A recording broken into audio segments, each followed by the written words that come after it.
Hi guys, and happy Dolloween. Normally I would say we're doing something different, but my last video was in this format, and my next one is planned to be like this as well, actually. October is a month of trying new things, I guess, but obviously it's also a very spooky month. To celebrate, with my channel mostly revolving around dolls, I thought it would be fun to do a little deep dive into dolls as an element of horror. The idea of a haunted doll has become somewhat of a horror archetype in recent years, with tons of movies, anime, books, and even video games featuring the idea of them. There's even some doll lines that intentionally lean into this, such as Mezco's Living Dead dolls. Not only that, but a fear of dolls in general is an extremely common one, and often as a doll collector, I'm told that dolls are creepy, and there's still a pretty heavy stigma around doll collectors because of that. So, as someone who loves dolls and has never really been scared of them or found them particularly creepy, yet not even the super old porcelain ones, I guess I got curious where it all comes from. So, let's get into it, yeah? The irrational fear of dolls is called pediophobia, which, while a ton of people will admit to being creeped out by dolls, the phobia itself is actually quite rare. Phobias by nature have to elicit some kind of excessive physiological response. They're anxiety disorders by nature. For example, I personally have hemophobia, the irrational fear of blood, and just the sight of blood will cause me to feel physically ill or even faint in some cases. Most people won't actually meet this criteria when it comes to dolls, but even so, I would argue that a mild fear of dolls is one of the most common ones out there, up with like the dark and spiders. There's a scientific concept that's often used to explain this. You've probably heard of the uncanny valley, a term coined in the 1970s by a Japanese researcher named Masahiro Mori. It was mainly used in terms of robotics and anticipation of challenges to come as technology advanced. The idea was that generally the more human-like a robot is, the more appealing it is to actual humans, but only up to a certain point. When something is too humanoid but also not quite human, it makes us uncomfortable, and then it dips into the specified uncanny valley. Our brains recognize it as a human face, but we can't bring ourselves to see it as human. We might register this not entirely human thing as a threat, but we also might have no idea how to rationalize it, which can result in an almost visceral kind of primal panic response. If this is the case with dolls, then it certainly explains why the typical creepy doll is the far more human-like porcelain doll and not like a Bratz doll. But there's actually a few problems applying the uncanny valley to dolls. For one, it's not completely accepted that the uncanny valley as we've come to know it even exists. Recent research points to the fact that humans might actually prefer robots to be as human as possible, or might not actually exhibit a strong preference one way or the other. Furthermore, if these dolls were just innately unsettling by virtue of being almost human, why were they made and sold as children's toys in mass quantities? When porcelain dolls were commonplace, specifically around 1870 to the early 1900s, no one seemed to be particularly bothered by them. In one of my favorite books, A Little Princess, which takes place in the early 1900s, the main character Sarah has a doll named Emily. In the early parts of the book, she muses about Emily coming to life when she leaves the room. Just because they can't speak doesn't mean they don't listen. And to most people, the thought of that is probably horrifying, but it's not meant to be scary or disturbing at all. It's meant to be an example of Sarah's childish, whimsical imagination, a very natural part of her childhood. So the shift from finding these dolls from charming to finding them creepy was likely more of a cultural one rather than a psychological one. But perhaps not completely. Dolls being manufactured to be more human-like in this period of history is probably what contributed most to them being seen as cursed or haunted today.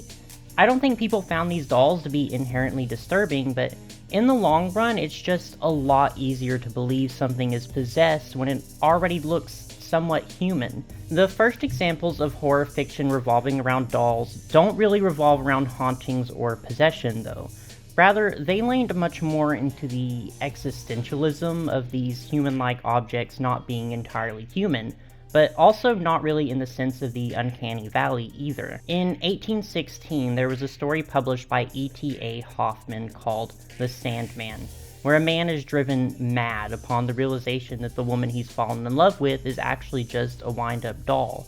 Likewise, a lot of early creepy doll fiction revolves around dolls in the loosest sense of the word, more about automatons or puppets rather than, the traditional fashion doll. Another example would be one of Daphne du Maurier's early short stories, The Doll, in which the narrator is similarly driven mad, but not because the object of his affection is a doll, but because she's in love with a human-sized male doll and unable to love a real man because of that. In all honesty, I find these early examples of doll horror to be much more fascinating and honestly even creepier than the typical demon-possessed homicidal doll archetype we have today. But how did we end up here exactly with our Chuckies and our Annabelles?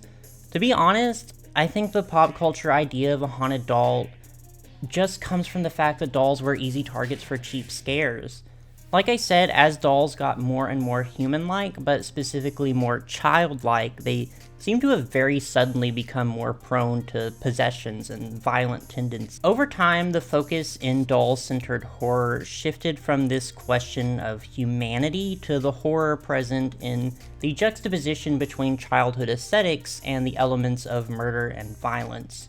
Other prominent examples would include the Twilight Zone's 1963 episode focusing on the murderous Talkie Tina, based on the real-life Chatty Cathy, the 1991's critically panned Dolly Dearest, the Haunting Hours Dolly D from 2010, etc., etc. They all follow more or less the same formula. And it all revolves around it being a natural instinct for horror to take something meant to be fun and innocent and turn it into something, well, horrifying. So the idea of something as cute and beautiful as a child's doll becoming haunted became so pervasive that now it's almost just their standard of being.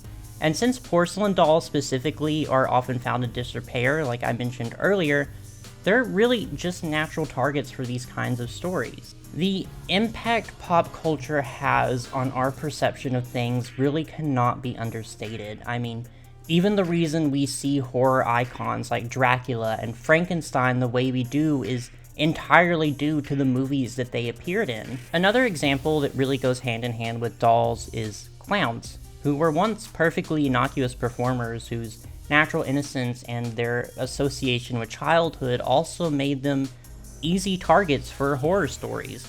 Clowns were not always seen as scary. They were once pretty well loved, but pop culture changed our perception of them so heavily that now far more people are afraid of them than there are people who actually like them. And like people who collect dolls, people who enjoy clowns or clown memorabilia or even clowns themselves are widely seen as creepy or disturbed, even though really there's nothing inherently scary or disturbing about clowns. Another anecdote regarding the way pop culture influences us, speaking specifically about dolls, Lala Loopsy dolls, originally from around 2010, though they did come back into stores recently, these are ragdoll style plastic dolls that a lot of collectors my age found pretty unsettling. Obviously you can't argue the uncanny valley here because these are about as inhuman as it gets. But doing a little digging, you'll find that the vast majority of people creeped out by these will cite the film Coraline as their reason.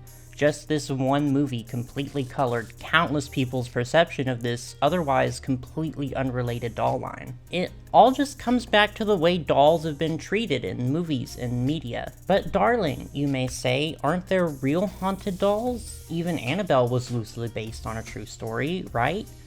To which I say, maybe. I guess haunted dolls could be real, but also probably not. And look, I'm not even a huge skeptic when it comes to ghosts. My day job is giving haunted tours in my city. I love ghost stories, but frankly, 99.99% of these haunted doll stories just don't stand up to scrutiny. Like, You want me to believe there's an entire generation's worth of porcelain dolls that house some kind of spirit, but not a single Bratz doll that will visit me in my nightmares, no Rainbow High dolls that will shatter my mirrors, or even Polly Pockets that will whisper to me the exact time and date of my death? At what point in history did deceased little girls decide that their beloved dolls weren't good enough to house their restless spirits anymore? When Mattel first made Barbie, did they introduce holy water into the manufacturing process? Who can say? But the fact remains that this phenomenon of haunted dolls only started more or less around the same time society began to view dolls as creepy and scary. Though, to be fair, there are apparently some urban legends in Japan concerning Liga-chan dolls, where, like, if you throw her out, she'll call you on the phone again and again and repeatedly get closer to your house each time, which honestly is just delightful. And none of this is to say that media or stories about haunted dolls is bad. It can still be quite fun sometimes. If I'm going to accomplish anything with this video, I hope that it's just to demystify the idea of creepy dolls a little bit. Like, I remember being a pretty small child, and often the older women in my family would have these collections of really old-fashioned porcelain dolls, and I was always kind of obsessed with them, but my older cousins and even the adults in my family were just repulsed by them, to the point where I wondered if I was the weird one for finding them beautiful rather than scary.